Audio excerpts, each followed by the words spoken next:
¿Qué sucedió antes de la creación del mundo? En la primera epístola de Pedro, capítulo 1, versículo 20, fue escogido antes de la fundación del mundo, pero fue revelado en los últimos tiempos por amor a ustedes. Génesis documenta el comienzo de la creación en la historia humana, pero no abarca los eventos de la eternidad pasada, ya que Moisés optó por omitirlos. Antes de la creación de la humanidad, en el mundo material, existía una historia independiente de la creación. Dios existía antes de que los conceptos de energía, tiempo, espacio y universo fueran hablados a la existencia. El resto de las Escrituras ofrece algunas pistas sobre la historia de la eternidad pasada que precedió a la vida humana. Antes de la creación de la tierra estaba Dios, y Dios tenía majestad con su Hijo. Jesús explicó quién era Él antes de la creación del mundo. Jesús compartió muchos misterios con nosotros, incluyendo eventos antes de la creación. La oración que Jesús hizo en Juan 17 es uno de los capítulos más significativos de la Biblia. Es considerada la oración más poderosa hecha por la mayor persona que ha vivido. A través de esta oración, podemos sentir el corazón de Jesús mientras ora a su Padre. La Biblia contiene muchas oraciones notables. Mientras admiramos las oraciones de Salomón, Abraham y Moisés, esta oración específica destaca como la más notable registrada en la Biblia. Jesús habló sobre el esplendor y grandeza que compartió con Dios Padre antes de la creación del mundo. En Juan 17, versículos 1 a 5, Jesús habló estas cosas y levantando los ojos al cielo dijo: Padre, ha llegado la hora, glorifica a tu Hijo, para que el Hijo te glorifique, así como le diste autoridad sobre toda la humanidad, para que a todos los que le diste, Él dé la vida eterna. Y esta es la vida eterna, que te conozcan, a ti, el único Dios verdadero, y a Jesucristo, a quien enviaste. Te glorifiqué en la tierra, completando la obra que me diste para hacer. Y ahora, Padre, glorifícame junto a ti, con la gloria que tenía contigo antes de que el mundo existiera. Antes de la creación de la tierra estaba Dios, y Dios tenía majestad con su Hijo. El libro de Génesis comienza con la creación del hombre y otras criaturas, pero es evidente que Dios no comenzó allí. Según la Biblia, Dios estaba presente en el inicio, cuando se creó el universo. De acuerdo con la Biblia, Dios existía antes de la creación del universo. Él es descrito como un ser eterno que siempre ha existido y siempre existirá. Esto es respaldado por varios versículos a lo largo de la Escritura. En Génesis capítulo 1, la palabra Él es sustituida por Elohim, que es un sustantivo plural que significa dioses. Esto implica que Dios es tres en uno. Aunque esta estructura gramatical puede parecer incorrecta, es teológicamente correcta y significa la naturaleza trina de Dios. Las oraciones auténticas pueden a menudo revelar los pensamientos y emociones más profundos de una persona. Juan 17 ofrece una rara oportunidad de ser testigos de la verdadera naturaleza y corazón de Jesús. A través de esta oración, Jesús aborda varios temas explorados a lo largo del Evangelio, incluyendo la gloria, ser enviado, creer, mundo, amor, Jesús. Él pidió ser glorificado. Padre, ha llegado la hora, glorifica a tu Hijo, para que el Hijo te glorifique. Antes, la hora de la glorificación de Jesús aún no había llegado, pero ahora ha llegado la hora. Jesús oró primero por sí mismo, pero su pedido no era egoísta. Su preocupación por sí mismo era una preocupación por la gloria del Padre. El Hijo solo puede glorificar al Padre si el Padre primero responde a la oración del Hijo, glorificándolo. Jesús no esperó hasta su obra en la cruz para glorificar a Dios Padre. Toda su vida glorificó a Dios en la tierra. Jesús glorificó al Padre a través de su vida, desde su circuncisión y dedicación en el templo hasta su obediencia silenciosa en Nazaret. Jesús trajo gloria a Dios Padre a través de su fe inquebrantable, obediencia y trabajo diligente a lo largo de su ministerio terrenal. Cada sermón que predicó, cada ciego o enfermo que curó, cada instrucción y entrenamiento que dio a sus discípulos, cada enfrentamiento con líderes religiosos corruptos, cada pregunta que respondió y cada toque amoroso que dio, todos sirvieron para glorificar a Dios Padre. Entonces leemos: he terminado la obra. Jesús, con confianza y seguridad divinas, vio la obra en la cruz como ya concluida. Jesús pidió al Padre que lo glorificara con la misma gloria del Padre. Eso era una oración de completa dependencia de Dios Padre, no independencia. Muchos individuos piden alabanza y atención, pero su petición de glorificación es vastamente diferente de la oración de Jesús: glorifícame junto contigo. La diferencia está normalmente entre dependencia e independencia. También leemos: con la gloria que tenía contigo antes de que el mundo existiera. Jesús era consciente de su preexistencia y la naturaleza de ella. Sabía que hubo un tiempo en la eternidad pasada cuando Dios Hijo y Dios Padre compartieron gloria. Jesús no podría honestamente o sanamente orar eso si Él no fuera el propio Yahvé, igual a Dios Padre. En Isaías 42, versículo 8, Yahvé proclamó que Él no comparte su gloria con nadie. Si Dios Padre y Dios Hijo comparten su gloria, ambos deben ser Yahvé. Un comentarista bíblico observó que Él tenía una petición principal: que el Padre lo recibiera de vuelta a la gloria que había renunciado para cumplir su misión. Esta petición por un retorno a la gloria prístina implica inconfundiblemente su preexistencia e igualdad con el Padre. Esto confirma su afirmación de que Él y el Padre son uno. Juan 10, 30. El Evangelio de Juan enfatizó la gloria de Jesús a lo largo de su narrativa. Juan fue cuidadoso al registrar las muchas maneras en que Jesús se refirió a su propia gloria. En esta oración, los eventos que conducen a la crucifixión ya habían comenzado con la traición. La frase «ahora el Hijo del Hombre es glorificado» se refiere al motivo por el cual Jesús vino al mundo. Él moriría y luego sería resucitado como un sacrificio sustitutivo. El Hijo glorificaría al Padre y el Padre glorificaría al Hijo. Ellos promoverían la gloria uno del otro, destacando la grandeza de Dios. De hecho, esto es lo que los cristianos están llamados a hacer. Todo lo que hacemos en pensamiento, palabra y acción es para la gloria de Dios. Jesús no solo ora por Él mismo, Él ora por nosotros.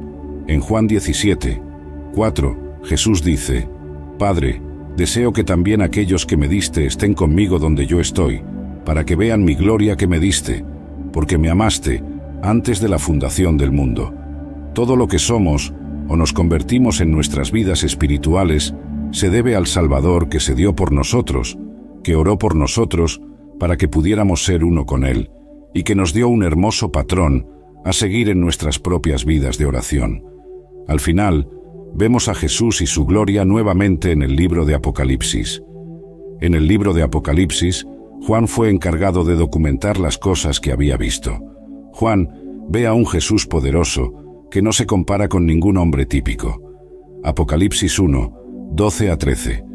Entonces me volví para ver la voz que hablaba conmigo, y al volverme vi 7 candelabros de oro, y en medio de los candelabros a alguien semejante al Hijo del Hombre, vestido con una túnica que llegaba a los pies y con un cinturón de oro alrededor del pecho.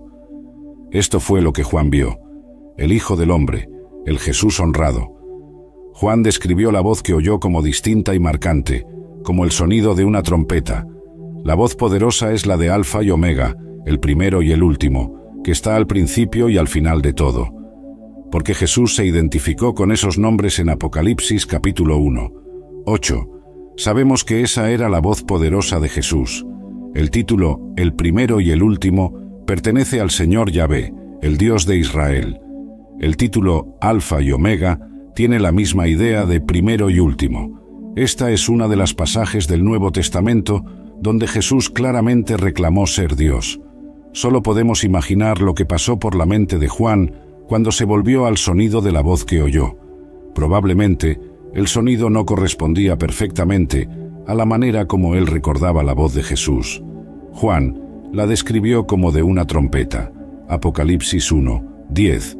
Sin embargo, sabía que era Jesús debido a la descripción que la propia voz hizo de sí misma como Alfa y Omega. Después de pasar un tiempo significativo con Jesús durante su ministerio en la tierra, Juan finalmente tuvo la oportunidad de encontrarse con él cara a cara después de todos esos años. La túnica y el cinturón pueden evocar imágenes del sumo sacerdote de la Biblia y también pueden implicar que Jesús es el sumo sacerdote para su pueblo. Las únicas otras ocurrencias de cinturones en Apocalipsis están en el capítulo 15, versículo 6, también dorados, donde es una imagen sacerdotal para ángeles en el templo celestial. Así, Jesús aparece no solo como rey, sino como sacerdote, una combinación de imágenes que se hizo familiar para el pueblo judío en el período mabánico. Juan entonces continúa: su cabeza y sus cabellos eran blancos como lana blanca, como nieve, y sus ojos eran como llama de fuego. Sus pies eran semejantes al bronce pulido, como si hubiesen sido refinados en una fornalla, y su voz era como el sonido de muchas aguas. Apocalipsis 1, 14 a 15.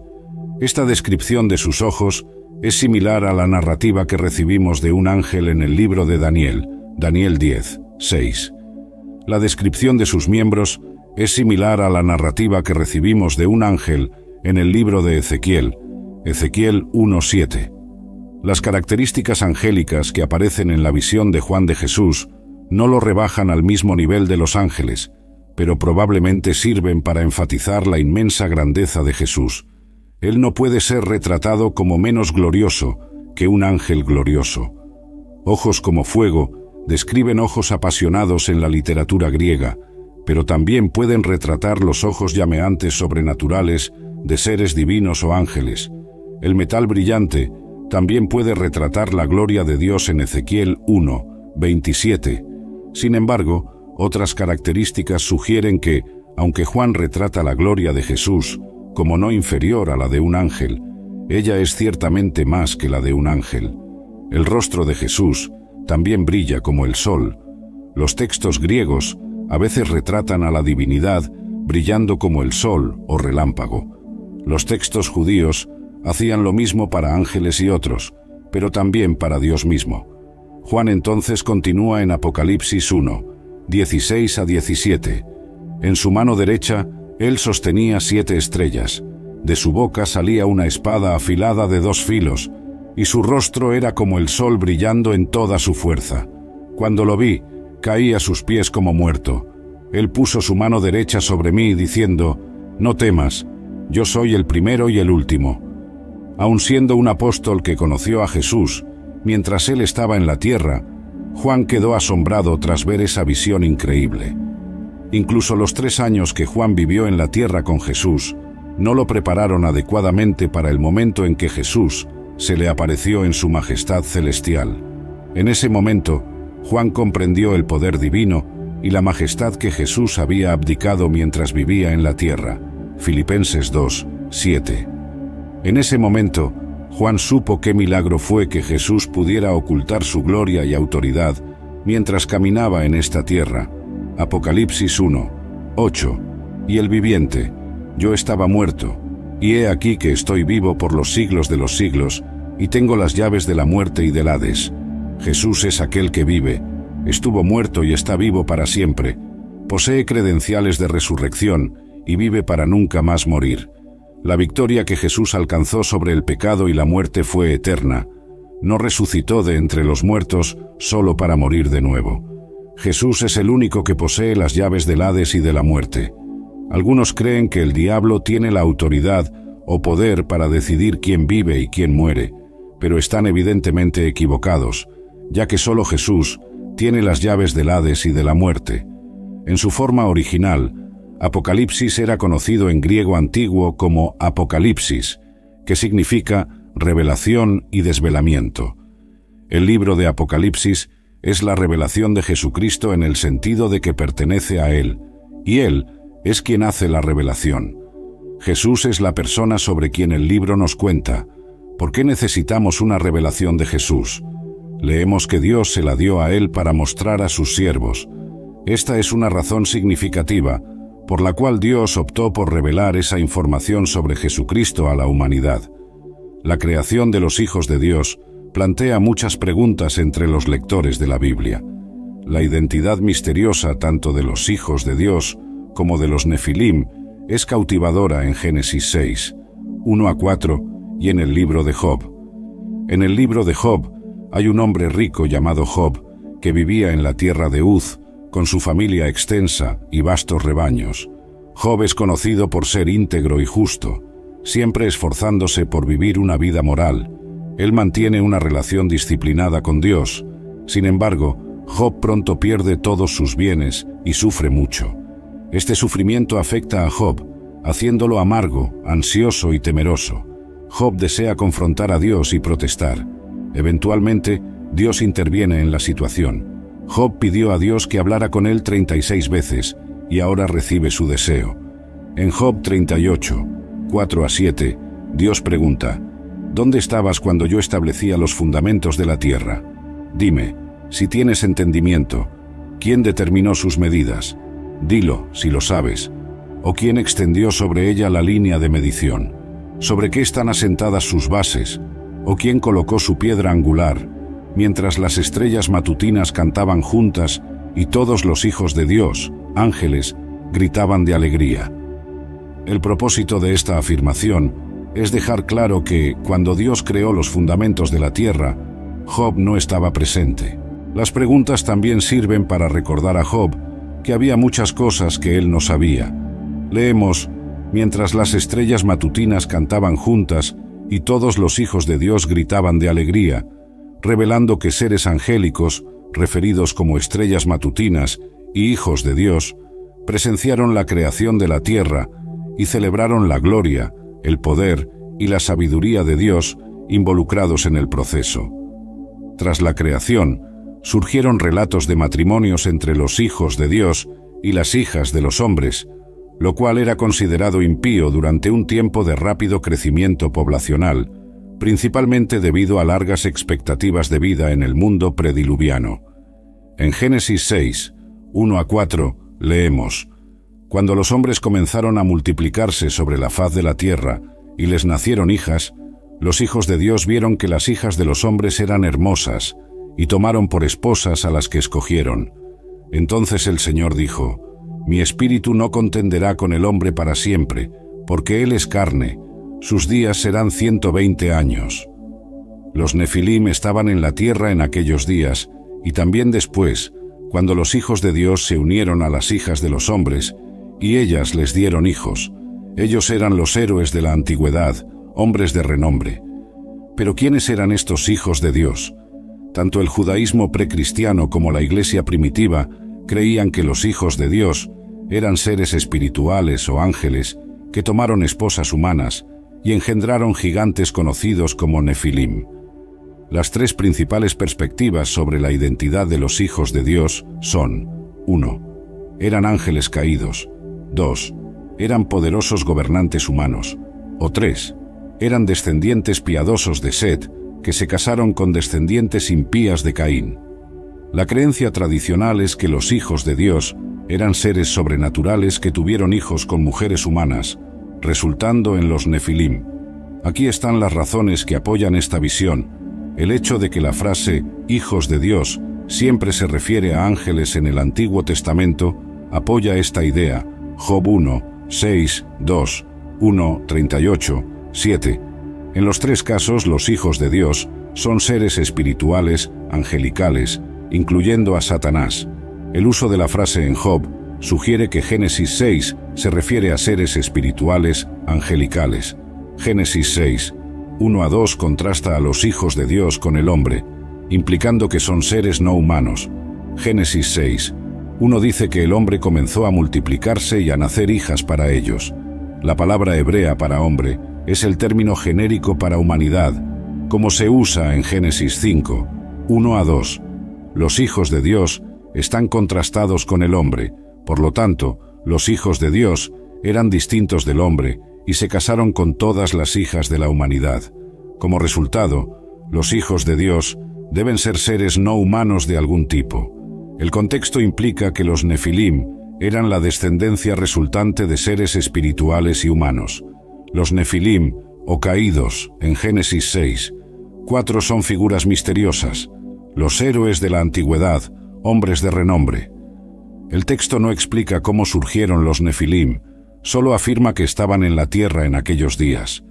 Pero cuando se mencionan los Nefilim, en Génesis 6, junto con el matrimonio de los hijos de Dios y las hijas de los hombres, no está claro cómo surgieron estos hombres de renombre, si no fueran el resultado del matrimonio entre seres espirituales y humanos. Judas probablemente entiende Génesis 6, 1-4 como referente al matrimonio entre seres espirituales y humanos. En el libro de Judas hay una referencia a ángeles que abandonaron su lugar de autoridad y morada adecuada. Se cree que este versículo se refiere a los ángeles que dejaron el cielo para venir a la tierra, como se menciona en Génesis capítulo 6, 1-4. Esta interpretación ha sido tradicionalmente interpretada como significando que los hijos de Dios tuvieron hijos con mujeres humanas, resultando en los Nefilim.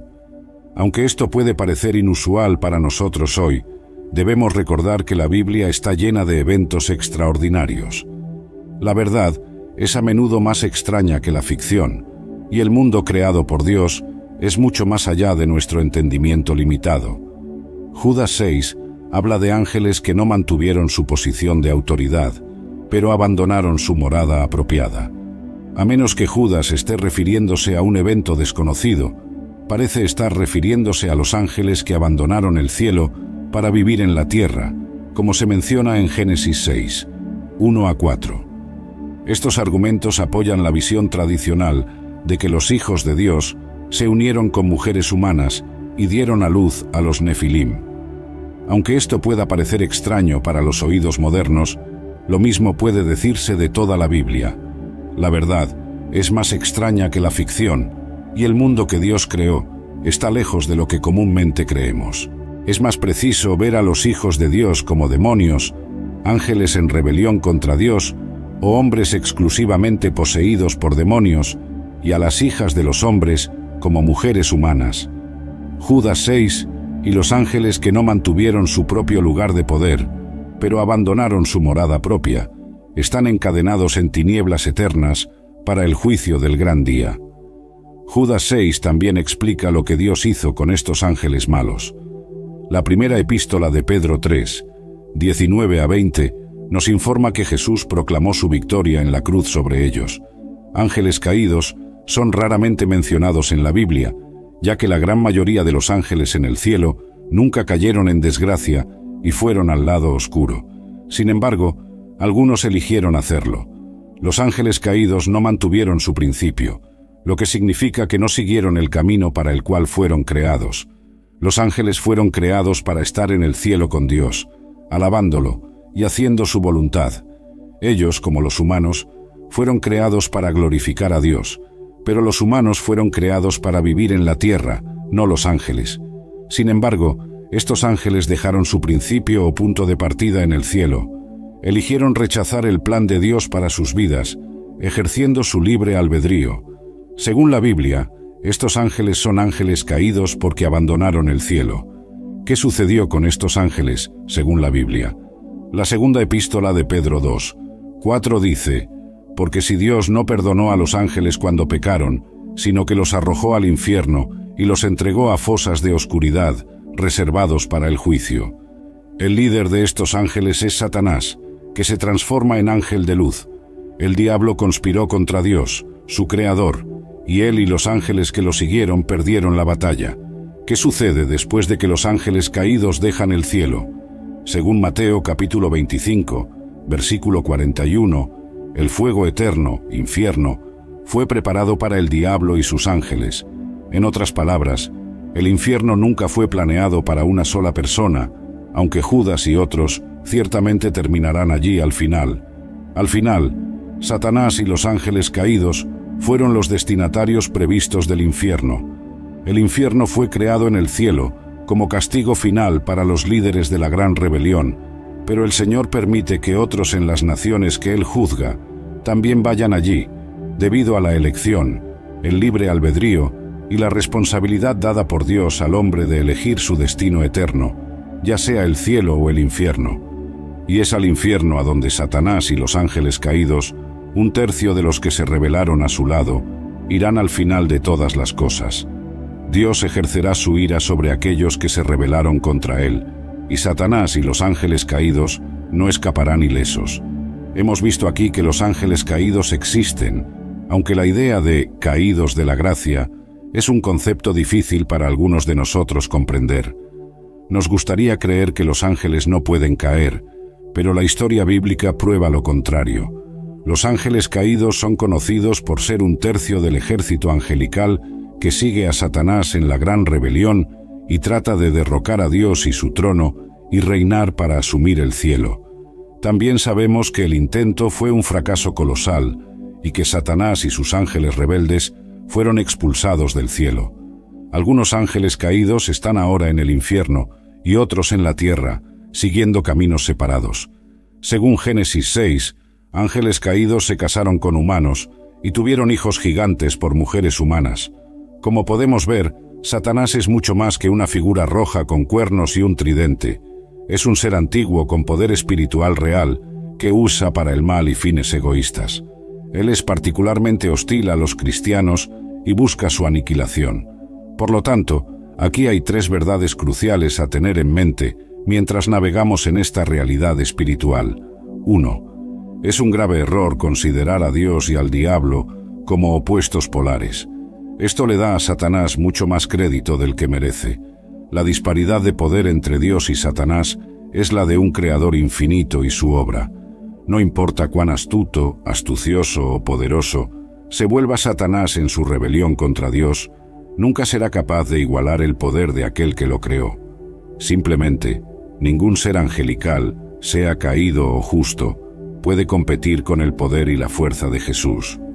2.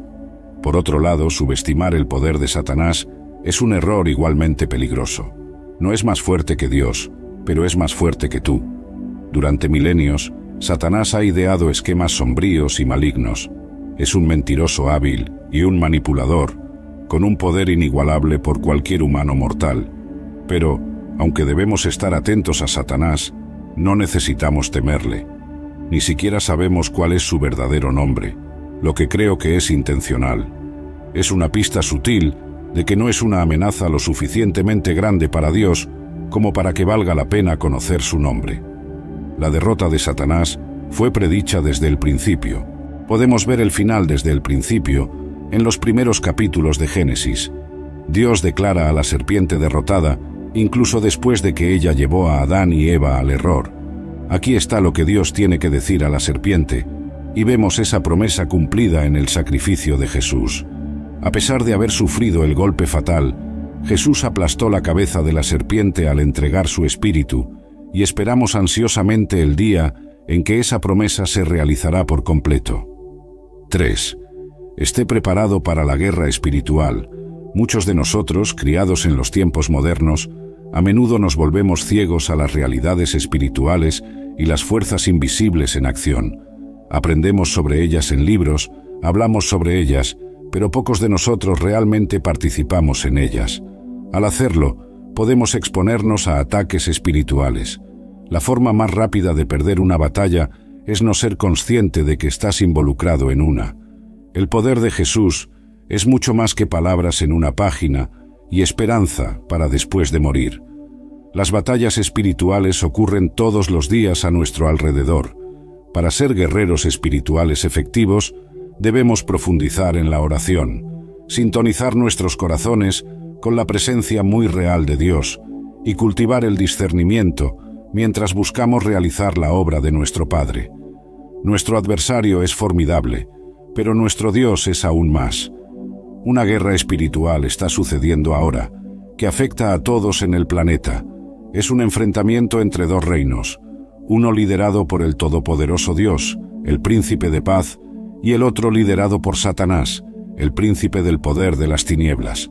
Un mundo espiritual nos rodea, mucho más poblado, poderoso y lleno de recursos que nuestro propio mundo visible de seres humanos. Espíritus, tanto buenos como malos, se mueven entre nosotros. Se desplazan de lugar a lugar con velocidad y silencio increíbles, viviendo en los espacios aéreos a nuestro alrededor. Algunos se preocupan por nuestro bienestar, mientras que otros están empeñados en hacernos daño. Existen dos reinos, uno de Dios y otro de su gran adversario Satanás. Uno representa el bien y el otro el mal. Uno representa la luz y el otro las tinieblas. Uno representa bendiciones y el otro maldiciones. Uno representa vida y el otro muerte. Estos dos reinos antagónicos no pueden coexistir, están en constante conflicto.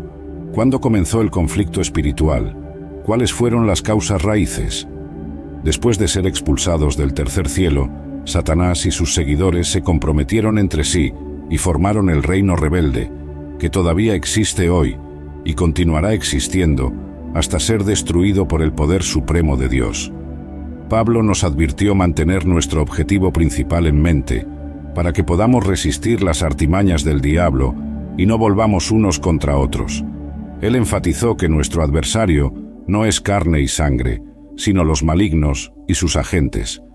Este evento ocurrió antes de la creación del mundo. Muchas personas preguntan qué sucedió antes de la fundación de la tierra. Varios eventos ocurrieron, pero hubo un acontecimiento que involucró a usted antes de las fundaciones de la tierra. Dios lo eligió. En Efesios 1, 3-4 leemos: Bendito sea el Dios y Padre de nuestro Señor Jesucristo, que nos bendijo con toda bendición espiritual en los lugares celestiales en Cristo, así como nos eligió en Él antes de la fundación del mundo, para ser santos e irreprensibles delante de Él en amor. La carta de Pablo a los Efesios es distinta de muchas de sus otras cartas encontradas en el Nuevo Testamento. Al igual que Romanos, Efesios no fue tanto diseñada para abordar preocupaciones en una iglesia específica, sino fue escrita para aclarar algunos de los grandes principios que impregnan el Nuevo Testamento. Si la carta a los romanos se concentra más en el trabajo de Dios, en el cristiano individual, Efesios abarca los grandes temas de la obra de Dios en la iglesia, la comunidad de creyentes. Al considerar las ideas enormes y gloriosas presentadas en Efesios, es esencial recordar que Pablo escribió esta epístola mientras estaba en prisión. Pablo escribió en 1 Corintios 2, 9-10, pero como está escrito, las cosas que el ojo no vio y el oído no oyó y no subieron al corazón del hombre, son las cosas que Dios preparó para aquellos que lo aman. Porque a nosotros Dios nos las reveló por el Espíritu, pues el Espíritu escudriña todas las cosas hasta las profundidades de Dios. Leemos que nos bendijo. El nosotros incluye a judíos y gentiles en la iglesia en Éfeso y más allá. Era esencial enfatizar que estas bendiciones están disponibles tanto para creyentes gentiles como para el pueblo judío del primer siglo. El pueblo judío del primer siglo tenía una profunda comprensión de lo que significaba ser bendecido, tener un llamado y ser predestinado. Pablo, sin embargo, mostró que estos dones ahora están disponibles para los cristianos. Leemos con toda bendición espiritual en los lugares celestiales en Cristo. Estas bendiciones se refieren a bendiciones espirituales, no materiales, y están localizadas en los lugares celestiales en Cristo. Son superiores, más valiosas y más seguras que las bendiciones terrenales. Un famoso predicador observó: un nuevo corazón es mejor que un nuevo abrigo. Alimentarse de Cristo es mejor que tener el mejor alimento terrenal. Ser heredero de Dios es mejor que ser heredero del mayor noble. Tener a Dios por nuestra porción es infinitamente más bendito que poseer grandes extensiones de tierra. Si no podemos reconocer los beneficios que las bendiciones espirituales proporcionan, entonces somos reducidos a la condición de animales. Los animales viven únicamente para comer, dormir, divertirse y reproducirse. Sin embargo, fuimos creados a imagen de Dios, y Dios tiene algo mucho mejor reservado para nosotros. Muchas personas prefieren vivir al mismo nivel que los animales, pero Dios quiere que conozcamos toda bendición espiritual en los lugares celestiales en Cristo. La posesión de toda bendición espiritual es tan cierta como ser elegidos por Él y elegidos antes de la fundación del mundo. Lo que Pablo dice en este pasaje es demasiado esencial como para ser minimizado. Dios elige a los creyentes. Esta palabra significa elegir, seleccionar. La voz de este término implica elegir para sí mismo, y en su uso generalmente es elegir una cosa entre muchas. Esta palabra se usa cuando Jesús elige a sus discípulos, llamándolos para ser su círculo íntimo de seguidores. Lucas 6:13. pero su uso principal en el Nuevo Testamento es referirse a la elección de creyentes por Dios en Cristo para la salvación. Somos llamados fuera del mundo para pertenecer a Cristo. Juan 15, 16. Pablo continúa en Efesios 1, 5-6, y nos predestinó para ser adoptados como hijos por medio de Jesucristo, conforme al beneplácito de su voluntad, para la alabanza de la gloria de su gracia, por la cual nos hizo aceptos en el amado. Las palabras santo y sin mancha son una metáfora tomada de los sacrificios perfectos e inmaculados que la ley exigía que el pueblo trajera al altar de Dios. Leemos, habiéndonos predestinado para la adopción como hijos por medio de Jesucristo para sí mismo.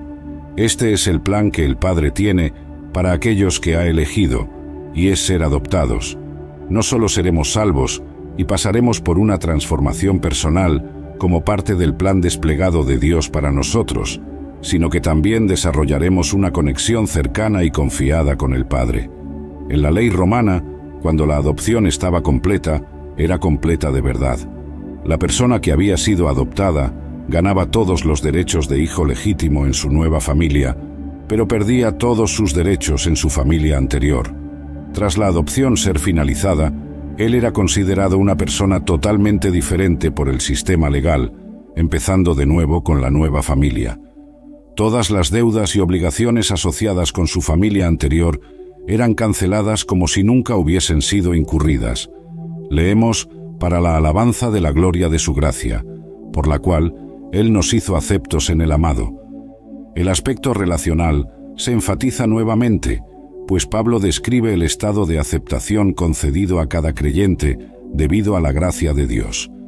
La aceptación del Padre de Jesús fue total. Todo lo que Él era, lo que hablaba y lo que realizaba, eran todos loables a los ojos de Dios Padre, y en ese punto somos aceptados en el amado. Efesios 1, 7-8. En Él tenemos la redención por su sangre, el perdón de los pecados, según las riquezas de su gracia, que hizo abundar para con nosotros en toda sabiduría y prudencia. Leemos, en Él tenemos la redención por su sangre. Solo en Él, y en nadie más, podemos encontrar redención. No hay posibilidad de redención separada de Jesús y de la sangre que derramó en la cruz. Observa, no es la redención por su poder, es por su sangre. La palabra griega apolutrosis, de la cual obtenemos la palabra redención, implica el acto de liberar completamente. En Efesios 2, entendemos que necesitamos redención porque estábamos muertos en nuestros delitos y pecados. Somos todos pecadores que fallamos en alcanzar la gloria de Dios. Fuera de Jesús, todos merecemos la muerte, pero en Jesús podemos tener vida. No es por quienes somos que Dios nos elige, sino por quién es Él. Dios también nos elige para que podamos unirnos a su obra en el mundo. Efesios 2, 10 dice, porque somos hechura suya, creados en Cristo Jesús para buenas obras, las cuales Dios preparó de antemano para que anduviéramos en ellas. Moisés explica a los hijos de Israel en Deuteronomio 7, 7-9, las razones por las cuales Dios los eligió como su pueblo. Dios no eligió a Israel por necesidad, ya que ya tenía todo lo que necesitaba dentro de sí mismo, incluso antes de la creación. Sin embargo, creó el reino para su Hijo y su pueblo, a quienes Él pretendía bendecir. El propósito final de la salvación es glorificar a Dios, pero es importante notar que también resulta en nuestra glorificación. Cuando ponemos nuestra fe en Jesucristo, según la Biblia, la existencia de Dios precede a la del universo y Él existe más allá de las leyes físicas que lo gobiernan. Como se declara en el Salmo 92, Moisés proclama, «Antes que los montes fueran engendrados, o que formaras la tierra y el mundo, desde la eternidad hasta la eternidad, tú eres Dios». Al intentar contemplar la preexistencia de Dios, a menudo pensamos en Él existiendo por billones de años antes de la creación, pero esa es una comprensión incompleta. De hecho, Dios es atemporal, Él creó el propio tiempo y también puede entrar en el tiempo y el espacio para intervenir en eventos siempre que sea necesario. Esto significa que Dios está fuera de las limitaciones del tiempo y puede ver el pasado, presente y futuro simultáneamente. Además, la capacidad de Dios de entrar en el tiempo y el espacio le permite interactuar con su creación e intervenir en asuntos humanos en cualquier punto. Es natural para nosotros preguntar qué estaba haciendo Dios en la eternidad pasada antes de crear el universo.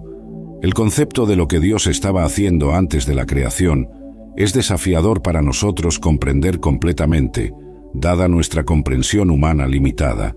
Sin embargo, en las Escrituras, Dios ha revelado ciertos detalles sobre su actividad precreación que pueden ayudarnos a obtener una comprensión más profunda de su naturaleza, así como de su relación con el mundo creado y sus planes para él. Al explorar estos detalles, podemos obtener insights sobre la naturaleza de la existencia de Dios fuera del tiempo y el espacio y las maneras en las que orquestó el despliegue del cosmos. Este puede ser un estudio profundamente enriquecedor y esclarecedor para aquellos que buscan conocer mejor a Dios.